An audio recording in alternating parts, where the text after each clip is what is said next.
ये है सूखी रोटी जो रात में बच जाती है, उसको मैं इस तरह से सुखा लेती हूँ। तो मैंने ले ली है ये 2 रोटी सूखी सी।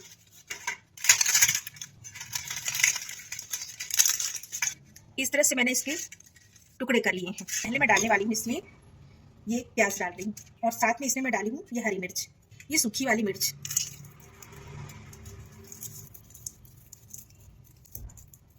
ये भुना हुआ जीरा है, इसको पीसा नहीं है मैंने, सिर्फ हाथ से करके दरदरा कर लिया है।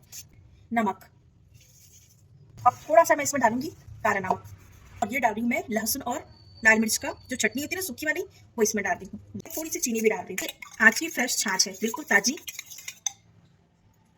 ये ऐसा धनिया, इसको अच्छी तरह से मिक्स करके थोड़ी देर के लिए छोड़ देंगे। ये देखिए 15 मिनट के बाद मैं इस ढक्कन को हटाती हूँ, और अब ये पूरी तरह से अच्छी तरह से रोटी भी बहुत अच्छी इसमें मिक्स हो गई, नरम हो गई है। और